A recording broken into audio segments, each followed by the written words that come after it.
Dans cette vidéo, je vais vous faire un rappel sur la tension électrique et aussi rajouter quelques notions supplémentaires qui nous seront utiles en classe de seconde. La tension électrique correspond à la différence de potentiel électrique entre deux points du circuit. Donc ça, c'est la définition de la tension électrique.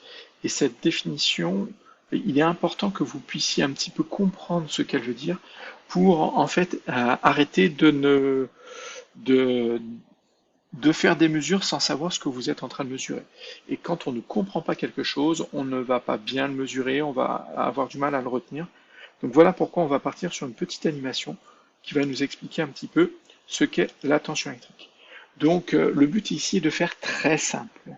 Donc on va faire des approximations. Les petits points rouges ici représentent des électrons. En fait, on imagine que les points A et les points B sont, par exemple, les deux bornes d'une pile, la borne positive et la borne négative. Alors, petit piège, je pourrais vous poser la question, quelle est la borne positive, quelle est la borne négative, sachant que les points rouges sont des électrons. Les électrons étant négatifs, il y a plus d'électrons sur le point A que sur le point B, et bien le point A va être la borne négative. Donc, on va avoir la borne négative ici et la borne positive. Je vois que on va mesurer VA, qui est le potentiel, ici, c'est le potentiel électrique du point A, de la borne négative. Là, c'est le potentiel électrique de la borne, excusez-moi, de la borne positive de la pile. Donc, en fait, la tension électrique aux bornes de la pile sera la tension électrique au point A, moins le potentiel électrique au point A, moins le potentiel électrique au point B. Et d'après ce que je viens de vous dire, vous voyez bien que le potentiel électrique va dépendre du nombre de charges électriques, donc du nombre d'électrons présents. Ce qui veut dire quoi? Ce qui veut dire que quand, quand on mesure une tension électrique, à partir du moment où la tension électrique est différente de zéro, ça veut dire qu'il n'y a pas le même nombre de charges électriques entre les deux bornes du même appareil. Ça veut dire que si j'ai une tension de 4,5 volts aux bornes d'une pile, ça veut dire qu'il n'y a pas le même nombre d'électrons dans la borne négative et dans la borne positive de la pile. Si je mesure une tension de 6 volts aux bornes d'une lampe, ça veut dire que le nombre de charges électriques à l'entrée de la lampe n'est pas identique au nombre de charges électriques à la sortie de la lampe. Voilà ce que ça veut dire. Et si je vais un tout petit peu plus loin dans l'animation, ça va nous permettre de voir de comprendre pourquoi les électrons circulent. Surtout si j'imagine que ça c'est la pile. Et je vois que si je ferme le circuit, ça va se déséquilibre, c'est-à-dire des nombres d'électrons différents dans chacune des bandes va entraîner un déplacement des électrons de là où il y en a le plus vers là où il y en a le moins. Donc ça va entraîner en fait un déplacement d'électrons, donc de l'électricité. Et on pourrait faire l'analogie avec deux bouteilles d'eau, ça c'était le point A, ça c'était le point B, il y avait plus d'eau ici qu'ici, le niveau d'eau était plus haut. Quand je ferme le circuit, c'est-à-dire quand je laisse passer l'eau, eh ben ça s'équilibre. Donc là, pour finir avec ça, vous voyez qu'il y a le potentiel du point A vaut 10,3, le potentiel du point D vaut 10,3, ça veut dire que la tension serait 10,3 moins 10,3, ça veut dire 0 volts. Quand il y a le même nombre d'électrons des deux côtés, on aura une tension de 0 volts. On va aller encore un peu plus loin, je vais l'écrire dans une autre feuille. Donc je vous disais que la tension UAB, ça va être égal au potentiel au point A moins le potentiel au point B. Donc c'est bien une différence de potentiel. VA et VB, ce sont des potentiels. D'accord?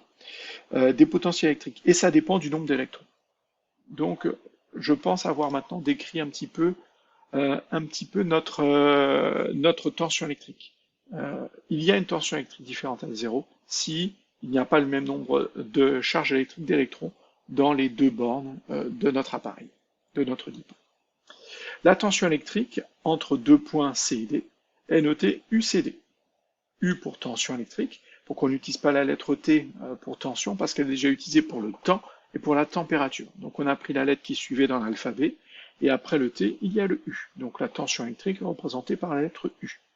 Et CD, parce qu'on mesure la tension électrique entre le point C et le point D. Elle s'exprime en volts, et le symbole du volt, c'est V. La tension UCD est symbolisée par une flèche. Ça, c'est nouveau. Et cette flèche sera placée à côté du circuit. Vous voyez, j'en ai mis une ici. Donc là, on a une partie de circuit et on va placer une flèche à côté du circuit sur lequel on va marquer le nom de la tension UCD. Attention, une petite particularité, c'est que pour la tension UCD, la pointe de la flèche qu'on vient de tracer, elle pointe vers la lettre P. Je sais que ça fait beaucoup de pointes, c'est volontaire, c'est pour insister sur la lettre P. La pointe de la flèche pointe vers la première lettre, il y a des P partout.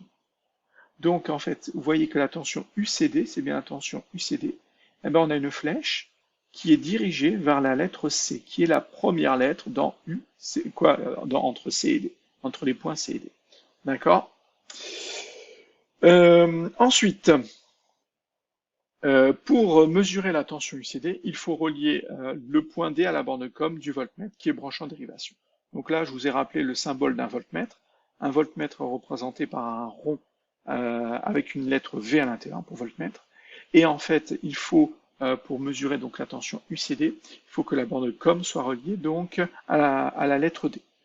Donc, si la borne COM, qui est le point qui est représenté ici, avait été de l'autre côté, eh ben, j'aurais pas mesuré UCD, mais j'aurais mesuré UDC.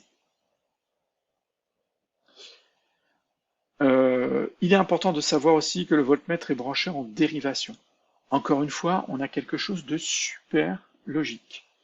Vu que, et là on va refaire un petit dessin, vu que on essaye par exemple de mesurer la tension aux bornes d'une lampe. Aux bornes, c'est avec un X, borne avec un S. Ça veut dire qu'il faut brancher notre appareil de mesure sur les deux bornes. Donc en dérivation, je n'ai pas le choix. Et en plus, si vous vous souvenez bien de la définition de la tension électrique, c'est la différence de potentiel entre le nombre de charges électriques ici et le nombre de charges électriques ici. Donc cette façon de brancher le voltmètre est maintenant super logique. Maintenant, pour finir, et encore quelque chose de nouveau, la convention générateur et la convention récepteur. Ça veut dire que on va continuer à représenter des flèches, à dessiner des flèches pardon, pour représenter des tensions. Et en fait, il faut savoir que pour un générateur, la flèche de la tension est dans le même sens que le courant électrique. Donc, si j'ai un courant qui se déplace de la gauche vers la droite, eh ben, la flèche de la tension pour un générateur sera dans le même sens, c'est-à-dire vers la droite, que l'intensité du courant, ici. Et ça, si je veux avoir une tension positive au bord du générateur. Et généralement, on veut travailler avec des tensions positives. On ne va pas s'amuser à dire que le générateur a une tension de moins 9 volts, on dira que le générateur a une tension de 9 volts. Donc, si je veux ne pas être embêté avec les signes, il faut que la tension du générateur soit dans le même sens, quoi, la flèche du générateur, la flèche de la tension du générateur soit dans le même sens que le courant. Ensuite, la convention récepteur, ben, c'est dans le sens inverse. Donc pour un récepteur, la flèche de la tension est dans le sens opposé à celui du courant. Donc si le courant va vers la droite, et ben donc là j'ai un moteur, un M dans un rond c'est un moteur, et ben la flèche de la tension pour le moteur devra être vers la gauche, pour avoir une tension positive pour le moteur. On va faire un petit dessin, on va représenter 2-3 petites tensions, et on s'arrêtera là pour ce rappel. Donc je vais aller sur ce petit schéma. Donc là j'ai un générateur, là c'est l'équivalent d'un générateur. Le rond traversé par un trait, c'est un générateur. On va dessiner une borne positive, une borne négative. Donc le courant circule comme il est décrit ici par les flèches. Les pointes de flèches sur le circuit, comme vous avez l'habitude de le faire. Donc là, on a un circuit comportant des dérivations. On a le courant qui circule dans les différentes branches du circuit. Tout ce vocabulaire est rappelé un peu plus loin. Maintenant, je vais m'amuser on va voir que cette année, on va s'amuser à nommer les points. Certains points seront nommés pour se repérer. Donc je suis là. D, E, F. Donc, je peux m'amuser à me dire, mais il y a la tension UAF. La tension UAF, elle pointe vers la lettre A. est-ce que cette tension UAF va être la même que la tension du générateur? La tension du générateur, UG, doit être dans le même sens que le courant, et le courant est bien dans le sens là. Donc UAF représente bien la tension bande du générateur. Par contre, la tension UFA, qui serait dans l'autre sens, et là, donc UFA, qui pointe vers la lettre F, ne serait pas égale à la tension bande du générateur. Elle serait égale à moins la tension du générateur parce que dans le sens opposé. Donc voilà, les lettres nous permettent de représenter des tensions ou de parler de tensions assez facilement, UAF, UBC, UAB, etc., UBA, mais il ne faut pas oublier la convention générateur et la convention récepteur, c'est-à-dire la flèche de la tension pour un générateur dans le même sens que celui du courant, la flèche pour un dipôle récepteur, c'est-à-dire qui utilise l'énergie électrique pour la transformer en une autre énergie, c'est ça la définition d'un récepteur, doit être opposée au passage du courant.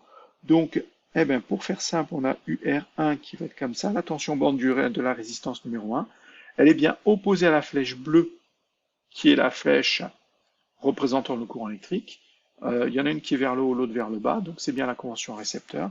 Pareil pour UR2. Donc UR1 sera identique à UBE, parce que, pardon, j'écris ça n'importe comment. Tac, UBE, qui pointe vers la lettre B. On voit que UR1 et UBE sont dans le même sens, et UR2 sera égale à la tension UCD, parce qu'elles sont dans le même sens.